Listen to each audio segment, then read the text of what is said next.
Jean has so many beautiful quotes. Jean talks about how, love isn't the sum of its parts. You don't love someone because of this and this. But when you love someone from the larger, from that bigger, larger realm in yourself. And then from that connection, from being opened by that connection, then you notice the this and the this about them. Like something wakes up in you when you have that connection and that love. And then you notice their intelligence and their smile. And it's not the individual qualities you're loving, but those qualities come once you open yourself, when you're opened in that larger way. It's like with these dating sites, you put down this list of you want someone who likes to go for walks and likes movies and all that kind of thing, and then you end up falling for someone who really doesn't kind of fit that description. And it's from this loving of this bigger, the loving from your heart and loving from your body, that isn't always rational, that's usually not rational, which is the mystery of the other and the mystery of ourselves.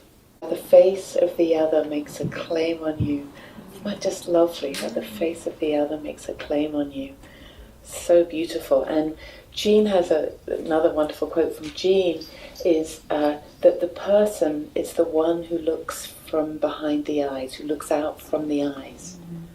Like that's the person in there is the one who looks from behind the eyes. And again, whether that's a human or a dog or a bird, there's a one in there, there's a being in there looking from behind the eyes.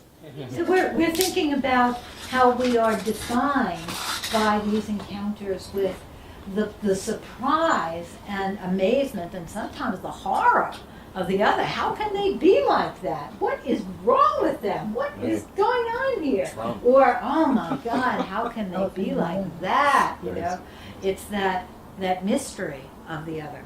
So Levinas says, I am defined as a subjectivity, as a singular person, as an I, precisely because I am exposed to the other.